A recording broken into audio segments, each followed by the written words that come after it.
चलो, जैसे ही सेनापति पहुंचता है तो कहता है महाराज की जय हो। और उसके बाद तब पुरराज माने जिसको अलक्षेंद्र ने बंदी बनाया हुआ था, तो बंदी बनाया हुआ था तो पुरराज भी देखिए एक भारतीय होने के नाते भारतीयों के अंदर जो संस्कृति और जो सभ्यता होती, भले ही अलक्षेंद्र ने पुरराज को बंदी बनाया है, लेकिन भी फिर भी सम्मान तो सम्मान होता है। तो पुरराज जब सेनापति ने कहा कि महाराज की जय हो, तो पुरराज जो बंदी था वह भी कहता है कि ऐसा भारत वीरो यमन राजा अभिवादयते। कहता है पुरराज कि ऐसा माने इस भारत वीरो अपि, भारत के वीर का भी, अपि माने भी, कह रहे इस भारत के वीर का भी यमन राजम, हे यमन राज अभिवादयते। अभिवादयते माने अभिवादन स्वीकार कीजिए, माने प्रणाम स्वीकार कीजिए। पुरराज कहता है कि यह इस भारत के वीर का भी, हे यमनराज इस भारत के वीर का भी अभिवादन स्वीकार कीजिए, सम्मान स्वीकार कीजिए, उनको सम्मान देता है। फिर तब अलक्षेंद्र कहता है साक्षेपम माने सामने देखते हुए मुस्कुराते हुए कहता है कि अहो बंधनगतः, साक्षेपम माने मुस्कुराते हुए, सॉरी कह रहा है जो है अलक्षेंद्र साक्षेपम माने मुस्कुराते हुए कहता है कि अहो अरे बंधनगतः अपि, बंधन में होते हुए भी, कहता है अलक्षेंद्र के बंधन में होते हुए भी या कैद में होते हुए भी आत्मानम अपने आप को, वीरम माने वीर इति, कह रहा है कि जो है अपने आप को वीर मन से पुरराज, हे पुरराज अपने आप को वीर मानते हो। कह रहे दूसरे के कैदी हो, दूसरे के बंदी हो, लेकिन फिर भी अपने आप को वीर मानते हो। तो वही कहता है कि साक्षेपम माने मुस्कुराते हुए कहता है अहो अरे बंधनगत अभी आत्मानम वीरम इति मन्य से पुरराज। कह रहे हे पुरराज बंधनगत दूसरे के बंदी होते हुए भी क्या तुम अपने आप को वीर मानते हो। मन्य से माने मानते हो, वीर माने वीर, आत्मान माने अपने आप को, बंधनगत माने बंदी होते हुए या कैदी होते हुए या कैद में रहते हुए। तो ये कह रहे हैं मुस्कुराते हुए कहता है कि अरे बंधन में होते हुए भी हे पुरराज क्या तुम अपने आप को वीर मानते हो। तो पुरराज कहता है यमनराज, हे यमनराज सिंहस्तु सिंघम एव, कहता है शेर तो शेर ही होता है। पुरराज कहता है कि शेर तो शेर ही होता है, शेर चाहे जहाँ रहे वह शेर ही कहा जाएगा। तो कह रहा है सिंहस्तु सिंघम एव, शेर तो शेर ही है, न कि मैं पराक्रमत, सॉरी कह रहा है वने वा भवत पंजरे वा, बने माने सप्तमी विभक्ति एक वचन, कह रहा है चाहे वह वन में हो अथवा भवत माने हो, कह रहा है बने वा भवत, बने भवत हुआ, कह रहा है या तो चाहे वह वन में हो वा अथवा पंजरे माने पिंजड़े में, चाहे वह वन में हो चाहे पिंजड़े में हो, लेकिन शेर तो शेर ही कहलाता है। पिंजड़े में बंद हो जाने के बाद वह गीदड़ नहीं कहलाता है, उसको शेर ही कहा जाता है। तो अगर मैं भारत का वीर हूँ, आपने मुझको कैदी बना लिया है, तो कैदी हम बन गए हैं तुम्हारे, तो हम गीदड़ नहीं हो गए, हम वीर थे और वीर रहेंगे। बात समझ रहे हो।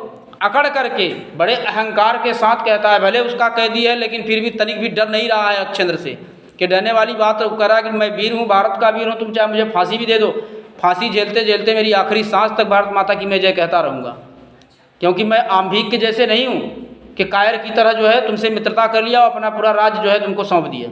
मैं ऐसा करने वाला नहीं हूँ, चाहे मुझे मौत की फांसी हो जाए, चाहे मुझे फांसी दे दो, लेकिन मैं झुकने वाला नहीं हूँ तुम्हारे सामने।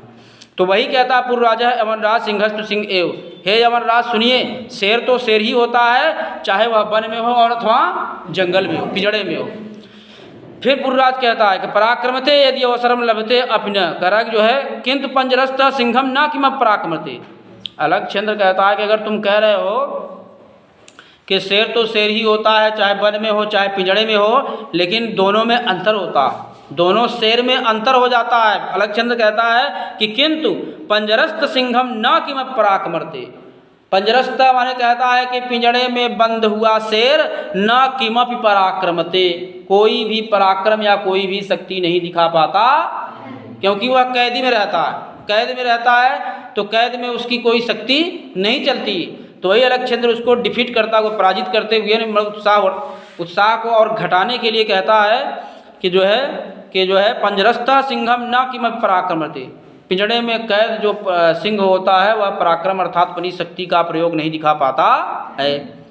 कहते हैं पुरुराजः पराक्रमते यदि अवसरम लभते, अपि कह रहा है पराक्रमते यदि अवसरम लभते अपि च यमनराजः, तो फिर पुरराज कहता है कि मेरी बात को ध्यान से सुनिए। पराक्रमते, पराक्रम यदि अवसरम लभते, शक्ति दिखाएगा, पराक्रम दिखाएगा, अवसरम लभते, यदि अवसरम लभते, जब उसको समय मिलेगा।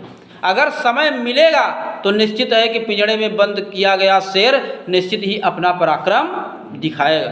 तुम मुझको बेड़ियों में जकड़े हो, मुझको छोड़ दो तो देखो मेरा पराक्रम। तो कह रहा है जैसे ही आप पिंजड़े में जिस शेर को बंद किए हो उस शेर को पिंजड़े से निकाल दीजिए, तब देखिए उसका पराक्रम।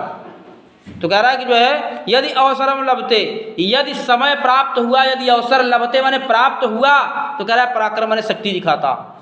पर यानी अवसर मिलने पर या समय मिलने पर या समय को प्राप्त हो जाने पर वह अपनी शक्ति दिखाता है। अपिच यमराज, कह रहा है अपिच यमराज, और भी यमराज, कह रहा है कि और भी सुनिए। मैंने कहा कि अगर उसको समय प्राप्त होगा, समय मिलेगा तो अपना पराक्रम अवश्य दिखाएगा। और भी हे यमराज, और भी सुन लीजिए। बंधनम मरणम वापि जयो वापि पराजय उभयत्रम समो वीर वीर भावो ही वीरता। उन्होंने कहा कि पुरराज ने उसको श्लोक के माध्यम से समझाते हुए कहा कि बंधनम मरणम, बंधन में मर जाना, कह रहा बंधनम मरणम वापि जयो वापि पराजय, कह रहा बंधन में, किसी के बंधन में मर जाना अर्थात जय वापि अथवा अपने अथवा भी पराजय पराजय के समान होती है। कह रहा कि जो है कि अगर किसी का बंधन होते हुए, किसी के बंधन में रहते हुए अपनी मृत्यु या अपने शरीर को त्याग देना भी, कह रहा है कि जो है जय वह जो पराजय होती है वह जय के समान मानी जाती है। कि मैं तुम्हारा कैदी हूँ, तो मुझको मार डालोगे, मुझको मंजूर है, लेकिन मैं तुम्हारे शरण में आने के लिए तुमसे मित्रता करने में मैं रुचि नहीं रखता हूँ, क्योंकि मैं जानता हूँ कि तुम मुझसे मित्रता करके, मैं अगर तुमसे मित्रता कर लूँगा तो तुम हमारे भारत की सीमा में और ज़्यादा अपने सैनिकों को फैला करके हमारे भारत की सीमा को हड़प जाओगे, इसलिए मैं मित्रता नहीं करूँगा, चाहे मेरा सर ही क्यों न तुम कलम कर दो।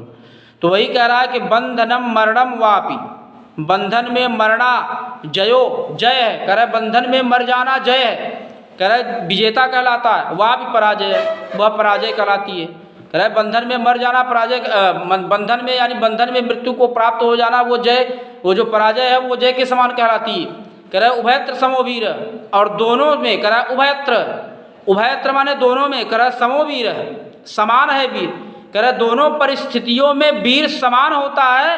कह रहा है वीर भावो ही वीरता, क्योंकि वीरता की भावना ही जिसके अंदर होती है वही वीर कहलाता, जिसके अंदर वीर और उत्साह की भावना होती है वही वीर कहलाता।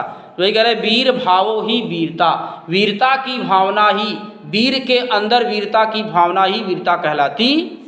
अगर मेरे अंदर, हमारे अंदर ये अगर कह सकते हैं कि भाव है कि मैं एक अध्यापक हूँ और प्रयास करूँगा कि बच्चों को अच्छी तरह से पढ़ाऊँ, तो मान लीजिए मैं अध्यापक हूँ और हमारे अंदर अगर ये भाव आ जाएगा कि मैं अध्यापक हूँ लेकिन मुझको कुछ आता नहीं तो मैं क्या पढ़ाऊँगा, तब वो अध्यापक नहीं। तो वही बात यहाँ पर कह रहा है कि दोनों परिस्थितियों में उभय यत्र है, यत्र माने यहाँ पर उभय माने दोनों, समा माने समान है, वीर माने वीर, कह रहे दोनों परिस्थितियों में वीर समान होते हैं, क्योंकि वीर भावो ही वीरता, वीरता की भावना या वीर के अंदर वीरता की भावना ही वीरता कहलाती।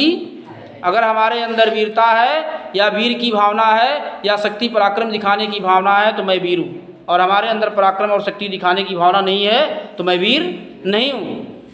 तो फिर आंभिक राजा तब उसका मित्र बोलता है, जो भारत का रहने वाला था, अलक्षण से जिसने मित्रता कर ली थी, तब वह बोलता है कि सम्राट हे महाराज वाचाल एषः हंतव्य, कहता है वाचाल माने अत्यधिक बोलने वाले, अर्थात पुरराज को कहता कि ये बहुत ज़्यादा बोल रहा है, एषः हंतव्य, इसको मृत्युदंड दे देना चाहिए, इसको मार देना चाहिए। हंतव्य माने मार देना चाहिए, ऐसा माने इसको तत्काल मार देना चाहिए।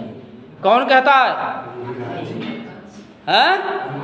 अंबिक कहता है। किससे कहता है?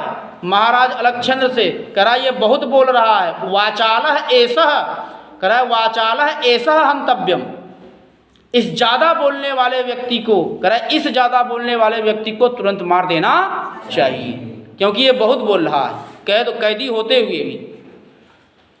कह रहा है सेनापति, तब सेनापति अलक्षेंद्र का सेनापति कहता है आदिशतु, कह रहा आदिशतु सम्राट, हे महाराज मुझे आज्ञा दे। जब वो कह दे कि ज़्यादा बोल रहा है, इसको मार दीजिए, इसकी हत्या कर दीजिए या करवा दीजिए, तो सेनापति तैयार हो जाता है लेकर तलवार।